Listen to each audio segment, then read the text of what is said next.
It's a tradition unlike any other. Welcome, everyone, to the Masters Week. I'm Andy Lang from WagerTalk.com, being joined, as always, by my fellow golf betting expert, Nick Borman. We're going to break down the course. We're going to give you some DraftKings Darlings, some long shots. We'll give you an outright winner. We're going to give you some players that we think can trip you up. And we're going to go over total strokes gained. But as always, Nick, we got to start with our one and dones. Last week, Tommy Fleetwood let me down again because it's Tommy Fleetwood, and that's just kind of what he does. Corey Connors was pretty decent for you, but it's the Masters. Surely you're using a big name this week. Who you got for your one and done? Yeah, when it comes to one and done, the majors and the signature events are where you want to use the big guys because the money is better. So, yes, I am circling in on, are you, Scotty? Not ready for Rory because, listen, 0 for 16. I'm not ready to, even though this is probably his best form going in, not ready to say he's going to come out and win. So, I'm going to go with Colin Morikawa.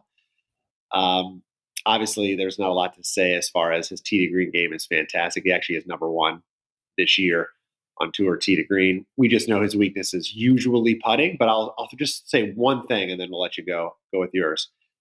5 starts here at Augusta National, and we know anything about Augusta National. Experience plays, and you need time to learn the course and learn these greens. And here's Morikawa's putting stats for the first 5 years. I'll start with the oldest year. So 2020 was his debut. Minus 0.29 strokes gained, 59th in the field. Next year, minus 0.14. 45th in the field, slight improvement. Following year, plus 0.18, 32nd. 2 years ago, so this is his fourth start, plus 0.61, 20th. And last year, plus 0.85, ranked 8th. He has improved every single year on the greens at Augusta National. And while it's still Colin Morikawa and he could have a horrible putting week, I like the fact that his comfortability on the greens is getting there at Augusta. And his tee to green game is nothing to sneeze about. So I'm going Morikawa. We'll hope for the best. I like it. I'm going to use my Scotty Scheffler's 1-2 out of the last 3 years here. Finished 10th in 2023 and runner-up in his last tournament. It's funny. It's never going to get old. It's not. Sadly for him, it's never going to get old.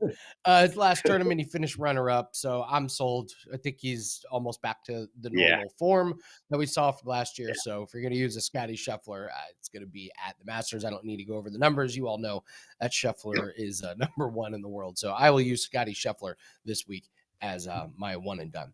All right, if everyone could, please hit the like button, leave us a comment. Listen, no better week to leave a comment. Tell us who you like at the Masters than this one. I know we have a lot of pools, company pools, and pools at your local bar and all that stuff. I've already gotten some DMs on Twitter asking for help about how to do those pools, and it's just one of the best weeks ever. So you need help with pools or you need advice, just leave a comment in the comment section. We'll be happy to help you out. But just keep in touch through the comment section. Hit the like button. If you haven't subscribed to the channel, go ahead and do that. We have breakdown videos for all the sports. We're now into MLB season. We've got playoffs coming up for NBA and NHL. So any games you need broken down, we probably have them up on the YouTube channel. So hit the subscribe button. That way you get notified when all these videos are released. All right, Nick, let's talk about Augusta. It's truly one of a kind. I think the biggest thing that I hear from people that go to Augusta and see it in person is you just can't imagine the elevation changes. It's just massive. Even the greens, you just can't imagine how different the tiers are and how big the hills are and the mounds. And these greens are going to be pretty close to 14 on the stimp. It's a par 72. It measures at 7,555 yards, but legendarily, the way they mow the grass, you just don't get a lot of roll out of the ball. So they're saying it's going to play close to 7,900 yards. There is no weak spot of the game that can be covered up. If you're not driving the ball well, this course will expose you. If you're not approaching with their irons, this course will expose you. If your short game's off, this course will expose you. It is truly a test of every part of your game. They've added a little bit of length to some of the holes in the past, and Hurricane Helen, I know, took out a few trees, but this is just the most meticulous, dialed in. They just don't miss a spot on this course with the way they manicure it and the way they trim everything. Weather looks great, Nick. Looks like we're going to be pretty dry. Looks like sunny. 40% chance of rain on Friday, but that's not too much. So Got to take advantage of the par fives. That's kind of the big one. You got to avoid the huge number, and you've got some trends here. So let's talk about some of these trends about how we can figure out who's going to win this Masters. It really is, of course, where there's a lot of great data that kind of point you in the right direction of who's going to win. So go over some of these stats that you have. Yeah, well, you mentioned, you can't hide any part of your game here at Augusta National, and the fact is, you've got to be in good form coming in to have any chance, and that's kind of what these trends highlight. And listen, you can go all over the internet, go on any social media platform, and find 1,000 different trends out there because there's a lot of them, and this is one of the favorite events to put trends out there. So, but these are some of my favorite ones I've seen out there, and I'll start with kind of the recent results for the players. So this is the past winners is what I'm going to reference, right? So 14 out of the 16 let me say it again. 14 out of the last 16 winners have had at least 4 tour wins, so you're experienced in winning. 13 of the last 15 winners have finished in the top 6 in a major in the previous 2 years, so you got some good form as far as majors go. And then 14 of the last 15 winners have finished in the top 8 at least once in their previous 7 starts. So again, in your basically that season, you're going to have a top 8 finish coming into this thing. In the year leading up to the Masters, so now we're talking like strokes gained data and to 12 months prior, each of the last 15 have ranked inside the top 30 strokes gained tee to green. Okay, so you better be able to get off the tee. You better be able to hit your approach, and you better have a tight short game. If you're outside the top 30, well, history says you have no chance to win. 14 of the last 60 have ranked inside the top 50 in driving distance. Clearly makes sense as Augusta's gotten longer and longer and longer every year. Even Bernard Longer's interview yesterday, his final Masters. I mean, listen, he's older, not competing anyway, but he just basically said, I can't. I'm hitting hybrids and they're hitting 9 irons. What am I supposed to do? So you got to be able to smash the ball. One of the people that was not in the top 50 was actually Scotty Scheffler last year. He's not in the top 50 in driving distance, so that was an anomaly. This one blows my mind the most. So 15 of the last 17 Masters winners have ranked outside the top 50 in strokes gained putting. So obviously you're probably going to need a good week at Augusta, but your long-term numbers for putting don't have to be great to be a winner here. You just got to be good tee to green and hopefully get hot that week. And then overall, 23 of the last 25 winners ranked inside the top 30 official world golf rankings. You're not getting a lot of, kind of long shot, completely out of nowhere guys. You can go back and find a few, but there's not many on the norm. And then my favorite stat, each of the last 13 winners has gained at least 18 total strokes tee to green in their 4 tournaments leading up to the Masters again. So you're talking about their most recent starts. You're playing very well. You're gaining strokes every single week. There's 16 players, Andy, that fit that trend this week. The first half are no surprises. Scheffler, Connors, Morikawa, McIlroy, Lowry, DeChambeau. No surprises there. Then you go down the list a little bit. You're some recent success, so it might not surprise you. JJ Spawn's in that list. Keegan Bradley, Sepp Straka, all playing well this year. Lucas Glover. Willie Z was a surprise in that list. He's sneakily just kind of being steady. You don't even notice it. Russell Henley, he had that recent win. Bobby McIntyre, and the last name, Kevin Yu. I'm not really sure how he falls into that, but he fits the mold. Somehow he's steady and nobody's talking about him. So that's the trends for this week. I mean, we know the golf course, you hit on all that, so I won't go into too much detail. If there's one golf course any of the viewers know anything at all about, it's going to be this one. But those are the trends that have proven the winners pretty successfully each of the last few years. If you go through that list, it's probably going to narrow down. If you try to get somebody in all of those categories, it's going to narrow it down to about the top 8 guys pretty much on the odds board. So it's no real secret, but it is good to know. Love it. Great stuff. You heard it here. Kevin Yu, your next winner of the Masters. A little bit of an odd stat there. So we've got some specials coming up for everybody to take advantage of our plays at WagerTalk. Let's talk about my favorite hole. And Nick, listen, there's a million of them at this course. I'm going to focus on the 16th hole this year. Red Bud. It's the 170-yard par 3.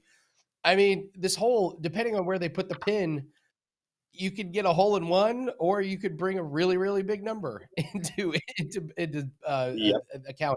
Like, so when they put the pin that's kind of on that second tier that's high, you bring the bunkers into play. And if you get in the bunkers, now you get the most dangerous sand shot ever because you hit it too long and it rolls down on the bottom tier. Now you're lucky to get a bogey.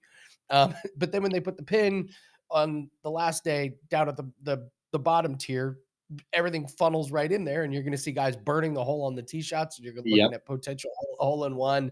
Water on the left, that's going to gobble up shots that get pulled. You have the bunker that's down there by the water as well. So it's just one of these crazy holes where the pin is up there one day and it's like, oh man, this is going to be one of the tougher holes on the course. They put the pin in a different place. Like, oh, this is going to play as one of the easier ones. It's a beautiful par three. If there's going to be a hole in one, it's probably going to be on this one. But again, based on the pin position, it goes from being very difficult to very easy, back to being difficult. It's just a beautiful hole. I love it. So 16th hole is my favorite. And then we always rank the 18th hole. And I will continue to say it, Nick. This is the best 18th hole in all of golf. It's the only hole that I give a perfect 10 rating to. It's just, it's amazing. It's everything you want in a finishing hole. It starts with a tee shot where you have to have it going straight right off the club face. It's got to be straight because the gap in the trees is really, really tight. We've seen guys nick branches and some of these trees that are right there by the tee, and that's just the start. The hole is uphill.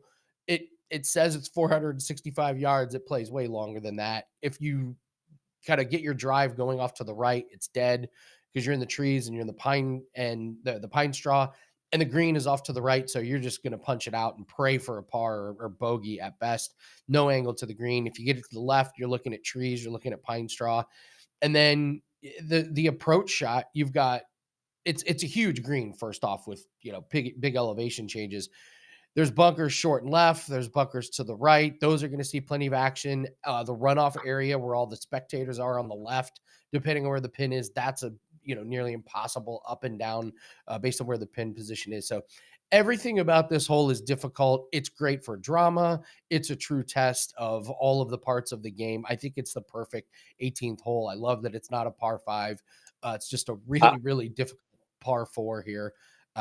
It's just I'll back you up, Andy, and say it's so good. Like you can't. It's long. Like your tee shot. If you're in contention, if you're within a shot, right, or even leading by just one shot, you can't lay back there. There's no three was not going to get to the corner. You have to hit driver. And only the situation like Tiger in 2019 or any years where guys have a multiple stroke lead, you're going to see them just take iron off the tee and play a 3-shot hole and play for bogey if they have a 2 or 3 shot lead. But other than that, you have to hit driver to have any chance of actually getting a realistic look, or even just to make ball for that matter. You can't get to the corner. Yeah.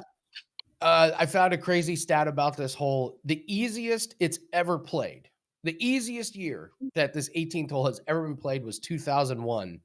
And the average score on the hole was still over par. That's how difficult it is. The easiest it's ever been. These guys still couldn't play it in just under par. So it's called Holly, and it's the only 18th hole that I will give a perfect score on. I think it's a perfect finishing hole. So the 18th hole, always my favorite finishing hole to a tournament. And then, of course, just, some of the legendary stuff with Matsuyama's caddy, doing the bow on the 18th hole and, just the crowd. It's perfect. It's a beautiful, beautiful 18th hole. All right, let's take a look at total strokes gained of all the tournaments. This is one of the ones where you got to be looking at these total strokes gained charts. So Nick does a great job breaking down last 3 months, 6 months, and 12 months. Of course, this chart is littered with the best of the best and some of the big names. We got all the live guys that we're going to see here. So let's take a look at the total strokes gained chart. Let's go through it, decipher it, and see what we can learn from this one. So how do you break down the chart this year? Yeah, total strokes gains has been very, very predictive as far as finding the winners in these signatures. Well, this is obviously the first major. And so in the bigger events, last 2 years, you're talking a 68% win rate. 26 of 38 of those events have been from within this graphic, those top 10 guys. And so far, it's a perfect 5-0 this year, Andy. So it's been working very, very well. The other tournaments, for what it's worth, 0 for 10 in having the winner in that area. So it just shows the bigger the competition, the deeper the field, tougher the course, the cream of the crop will usually rise to the top after the 4 days. So notables on here, Andy, we could talk about as many as you want to talk about. Obviously, Xander's the one that stands out with a couple of red numbers there. So odds board wise, talent wise, yeah, he deserves to be probably where he is. It's just the worry, as we know this. We've talked about him as he works his way back from injury. He doesn't have the reps. He had finally a good tournament in his last start, probably his best so far on his comeback. So that's a good positive sign, but you're asking a lot for a guy that's not quite there yet to be able to just all of a sudden click on all 5 facets of the game at Augusta, which you're going to have to. So he's clearly the anomaly on this chart as far as standing out. You can see a couple other guys here. Hideki trending down, Tyrrell Hatton trending down on the live. He was really, really hot. He hasn't had as much success in recent starts. And then you can look the other side, and you guys get the guys. I put them down kind of on the notables because usually they're not there in the 12 months, but they've risen in the 6 and 3 months. Fleetwood, who we mentioned at the top of the show, not a great one done last week, but steady as they go. Lowry and Straka, both very, very good this year, very, very steady.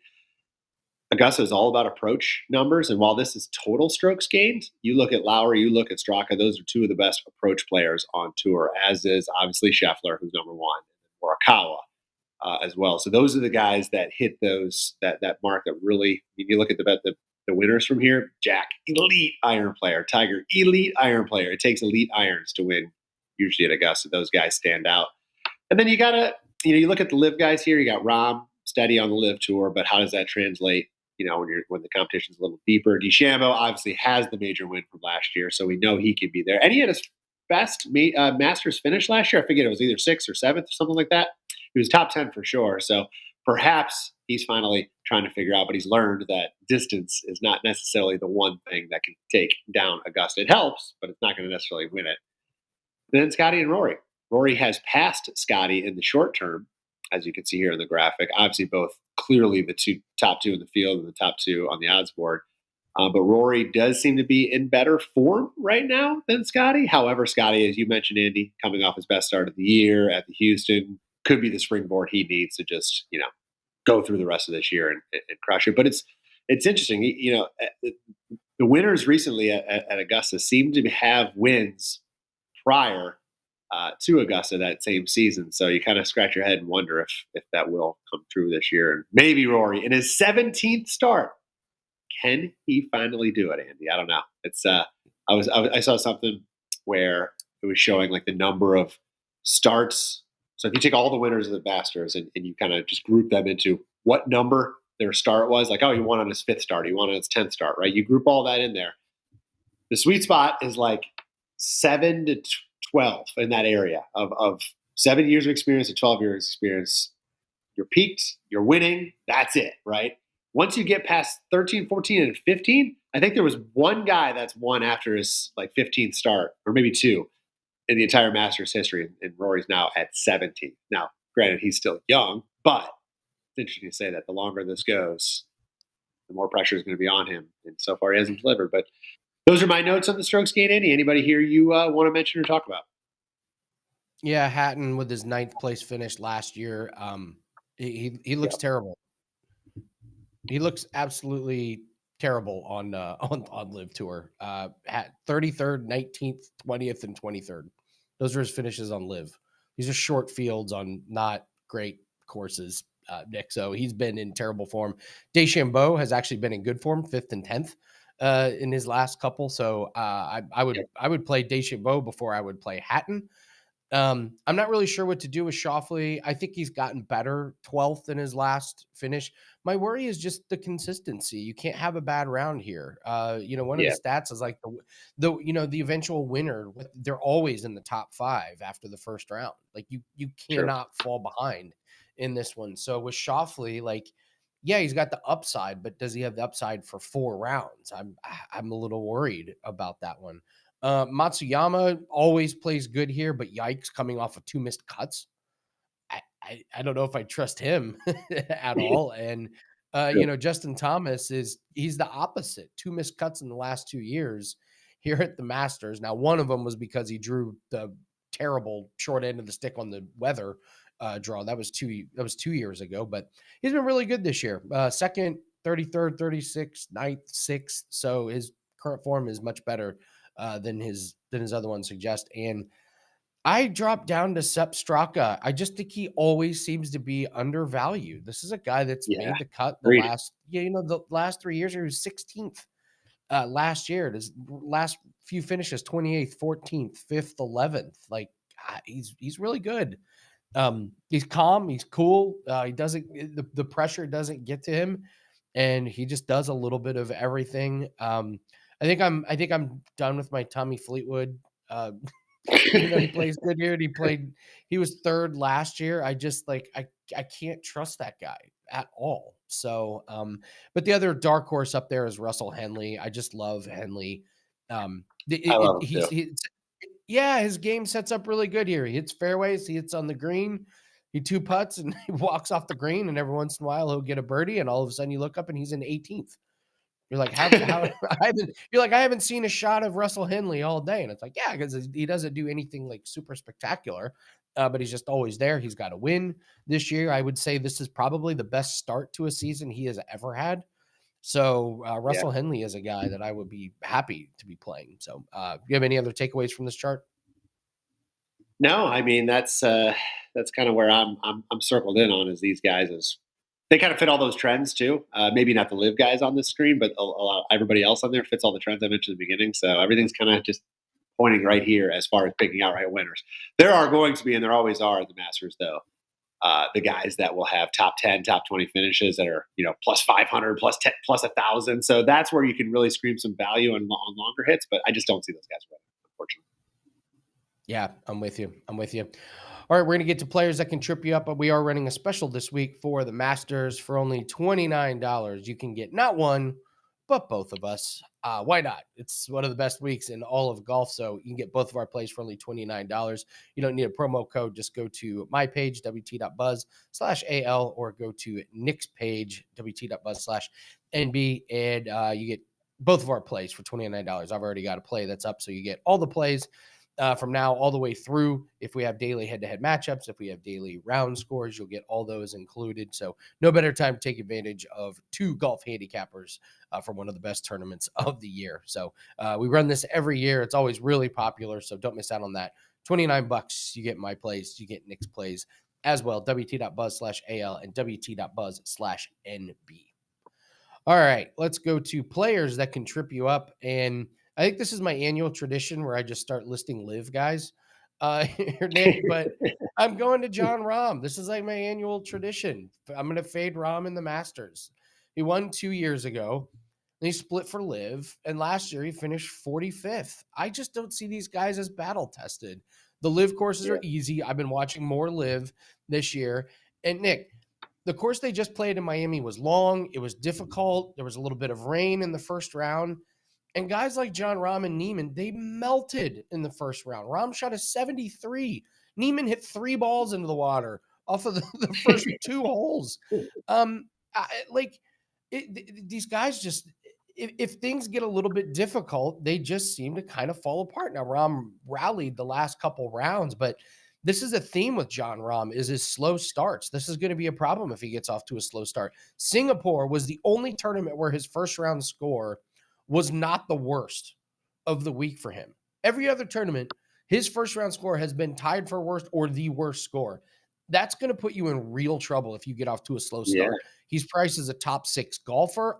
I would be stunned if he finished top 6. His numbers of total strokes gained look good because he's on Live Tour. But even then, he's 13th in the field this year in total strokes gained. That's on the live courses. So I can't buy into him at this price. If I get a good head-to-head matchup against him, I'm absolutely going to fade him against one of the bigger names on the PGA Tour. So Jon Rahm, I'm going to be fading this week. Ludwig Aubert, he's going to be a popular pick because he finished second last year. But talk about stumbling into this tournament, Nick. Missed the cut 2 straight weeks, and he's minus strokes gained putting, and he's minus 0.67 around the green. That is a recipe for disaster at Augusta. Listen, off the tee, we know he's great, but his approach the last 2 weeks is minus 0.29.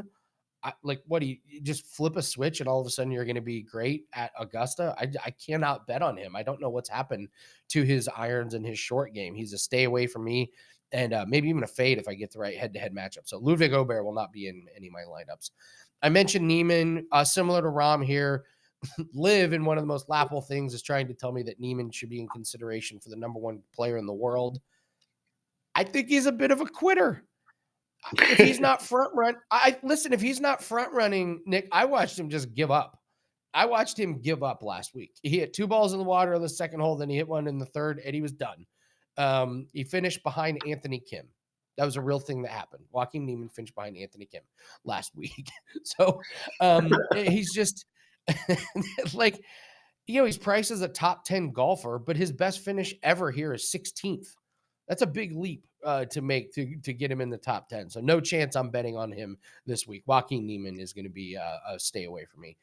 And Brooks Koepka, I'm going to honorable mention him. He even said his second place finish 2 years ago, huge assist because he got the perfect tee time to deal with the weather. Last year, he was 45th. 2 previous years before the second, he had missed the cut. He's finished top 10 twice on Live this year, and 3 times he hasn't finished inside the top 15. This is just not the Brooks Koepka from what we remember from years ago. I don't see the determination. I don't see the killer instinct. I don't think he's at the physical level that he was years ago. He's priced as a top 13 golfer this year, and I'm going to stay away. So John Rahm, Ludwig Aubert, Joaquin Niemann, and Brooks Koepka are players that I think can trip you up. Let's talk about a player that you think will not trip anybody up. Let's go to your favorite. What's a big name that you think is going to perform well this week? Yeah, I couldn't agree more with you on the list there, Andy. And the only live guy that I would even consider at pretty much any tournament at this point is Bryson. So it's just, the rest are just don't touch. And not to say they can't have a good week, but just to win it, clearly it's just not happening. For my favorite this week, obviously Scotty, Rory, very good chances to win. I already mentioned Colin Morikawa. I love him in the one and done.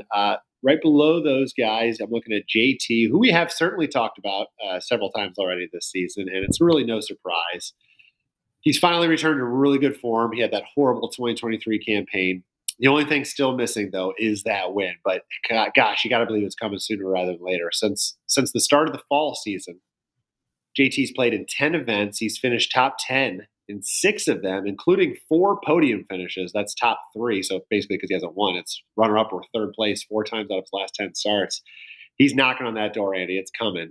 When it comes to here, specifically at Augusta, he hasn't really had a chance to win. If you look at a couple of finishes, he had a tie for 8th in 2022 and a solo 4th in 2020. But both of those were 5 to 8 shots behind the eventual winner. So it wasn't like he was truly in contention come that back 9. He did miss the cut here in each of the last 2 years. Never a good omen. But again, we know he was coming back into form and he was in very bad shape during that time. So I'm kind of throwing those out. But prior to that, he did have 6 straight top 22 finishes. So he had consistency here. Again, he wasn't right there in contention to win, but he was in the mix as far as playing consistent throughout the 4 days. And that's the thing with Augusta. Consistency eventually pays off here. This year, he ranks 13th in total strokes gained this season, 8th in approach, which I already mentioned, I think is the single most important metric here at Augusta, elite iron play. He's also, get this, number 1 in putting average this year and number 1 in birdie conversion percentage. So the guy's hitting greens and making the dang putts, and we know you're going to have to make putts. And it's funny I say that because the trends tell you that, all right, over 12 months, you don't really have to be good at putting, but listen, you got to make putts when you're going to win that week. And it's good to know that JT's riding a hot putter. He's hitting good irons. If he continues those stats this week, he's going to have a chance on Sunday. So I think at 25 to 1, I see him maybe as low as 22 to 1. I think it's just a much nicer price than you have with, the 5 or 6 other guys that are ahead of him. Love it. Yeah, it's kind of weird to say. I feel like he's been a little bit under the radar with how good his year has been. You just don't. You see stories about Scheffler and Schauffele, and Rory, of course, but JT kind of a little bit lesser talked about. But yeah, he's off to a really, really good start. I fully expect him to be in contention. Love that pick from you. We'll go to DraftKings Darlings. We mentioned the buy one, get one for Masters plays. If you're interested in all sports, I have a 7-day special that is going this week. It's knocked down to $69. If you're interested in all sports, we've got you covered there. We have not one, but 2 5% plays that are up. They're in MMA. One of them is in UFC. One of them is in PFL. We are number 1 in MMA profits, and it's just a massive, massive week. So we decided to run a 7-day special so you can get all those plays in all sports, Masters, UFC, PFL. We've got cricket. We've got lacrosse. We've got NBA, NHL. Take advantage of that, WT.buzz/AL. We're up over 20 units in the last 7 days, and we're an incredible 8-1 on 5% plays in 2025. So when we have these big 5% plays, they've been cashing at a big, big rate. So don't miss out on these plays. This is a huge, huge week. It is the biggest week of 2025 so far for us by far, with the quality of plays and the amount of plays that we have. So 7 days, instant discount down to $69. We continue to be the number one handicapper in the last 2 years. We've never had a losing golf season. So expecting more profits to be added on this week. Take advantage of that. WT.buzz/AL. We do not run specials like that very often. And we certainly do not have more than one 5% play in a week. So this week is an anomaly. Take advantage of it. Too many profits to miss out on. So let's take a look at DraftKings Darlings here, Nick. I entered my lineup last week in a contest of 75. We finished sixth, so it was absolutely fantastic week in DraftKings Darlings. I'm feeling good about this week. So we'll start with Denny McCarthy at 6,500. He has not missed a cut this year. Finished 18th, 14th, and 18th the last three tournaments he's played in. So I love the form that he's in. And last year was his first time playing. And as we know, your first time playing at the Masters, there's nerves. You're not that familiar with the course. He made the cut. He finished 45th. So he got 4 good rounds of experience. Not going to have the nerves. I have high hopes for him. So 6,500, I think, is just an absolutely fantastic price here. 18th in the field in total strokes gained. And like always, Nick, he is putting lights out. That's going to get you far in any tournament you play in if you're putting really well. So Denny McCarthy will start off our lineup with. And you mentioned Lucas Glover earlier. This one checks all the boxes for me at 6,600. Top 10 in his last 2 tournaments. He has another 3rd place finish earlier this year, so he's got upside. And he's finished 20th and 30th the last 2 times he's played the Masters. He's 24th in the field in total strokes gained. Only downside is that he doesn't drive the ball a mile, but every other category really solid in, really good plus total strokes gained in all those different categories. I expect him to make the cut and be there on the weekend. So 6,600 is a good price for Glover. And then listen, Nick, 7,200 on Adam Scott. I guess I'll take a former winner who's made the cut 15 years in a row at the Masters. Yeah, sign me up.